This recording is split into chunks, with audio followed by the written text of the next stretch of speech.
China's artificial intelligence will devastate the US. During the past 6 months, the Chinese government has rolled out a series of policy documents and official pronouncements to flesh out the country's AI governance regime. So what is it about? Well, watch this video till the end to get to know more about this. Hello everyone, welcome back to the channel. Hit the like and subscribe button to turn our vision to reality. And don't forget to press the tiny bell icon to never miss an update from us. And with that being said, let's get started. So we've been hearing a lot about China's weird innovations and advancements in artificial intelligence, machine learning, and science for some time now. Just a few years ago, the country set a new record with the first artificial sun, also known as the Experimental Advanced Superconducting Tokamak (EAST) fusion energy reactor, which went up to 15 million degrees Celsius at its core, 5 times hotter than the real sun. World Intellectual Property Organization's Global Innovation Index (GII) 2021 shows China has made steady progress from 14th last year to 12th this year, and is now knocking at the door of the top 10, and is working towards becoming a global innovation leader, all thanks to its consistent innovation policy, increased investments in education and science, and its ability to translate them into concrete results, shared WIPO. Also, the Chinese government made an AI prosecutor last year to identify and suggest charges for alleged crimes like social dissent, criticism, and provoking trouble. This AI platform was developed by the Shanghai Pudong People's Procuratorate.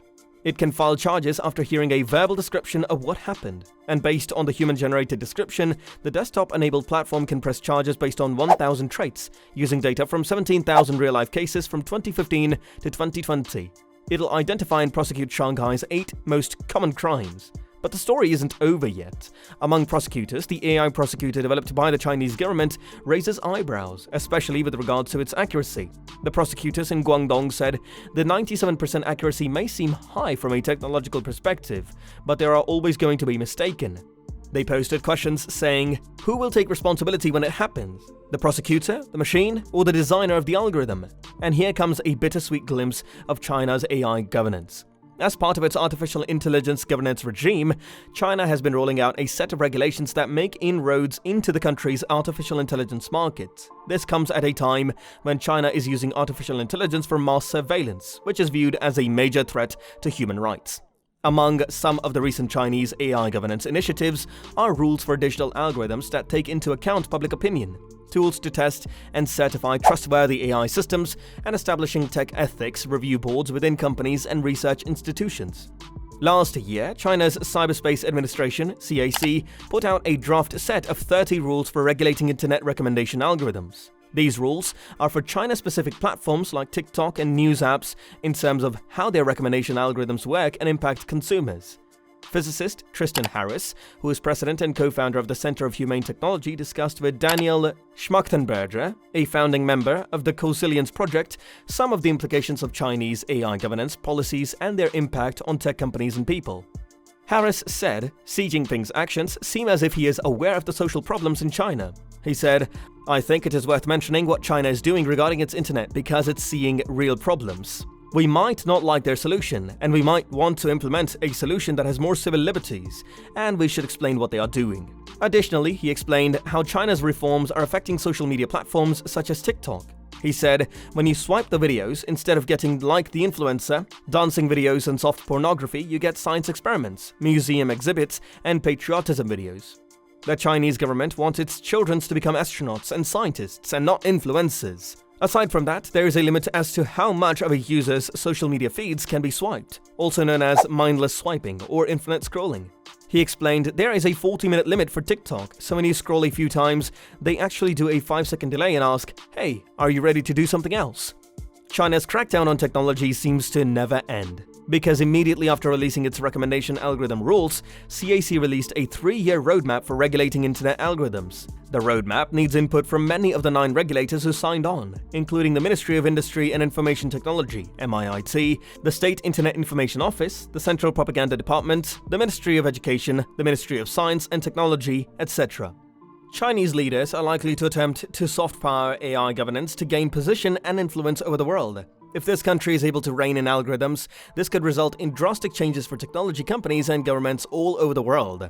Moreover, as a final note, the Ministry of Science and Technology, MOST, has chosen to go for the lightest approach to AI governance. In its most high-profile publications, the organization has focused on outlining ethical guidelines, relying upon companies and researchers to supervise themselves in how they apply those guidelines to their work.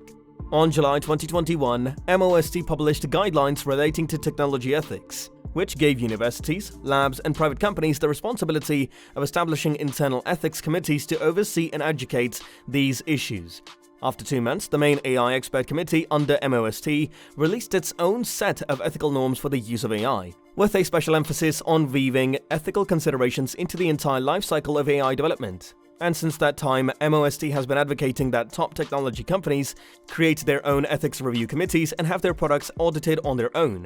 As such, MOST's approach is similar to that of international organizations, such as the United Nations Educational, Scientific and Cultural Organization and the Organization for Economic Cooperation and Development, which have released AI principles and encouraged countries and companies to adopt them. But in the context of the Chinese situation, that tactic appears to be quite out of step with the country's approach to technology governance that is increasingly hands-on, a disconnect that can undermine the impact of MOST's efforts. But there is one question that remains unanswered. How will these three approaches fit together? Well, there is no escaping from the fact that Chinese ministries and administrative bodies are notoriously competitive with one another, constantly fighting to get their pet initiatives in front of the party's national leadership, in the hope that they might become the chosen policies of the party states. As a result, it is the CAC's approach to regulation that appears to have the upper hand here. It is the most mature, it is the most in tune with the regulatory zeitgeist, and it comes from the organization with the most bureaucratic heft. However, its approach cannot succeed entirely on its own. According to the CAC, companies must be able to explain how their algorithms work, and the tools and certifications necessary to establish what constitutes explainable AI are likely to come from CAICT. Additionally, given the sprawling and rapidly evolving nature of the technology, it is likely that many practical aspects of trustworthy AI will be first highlighted by the MOST-inspired ethics committees of individual companies.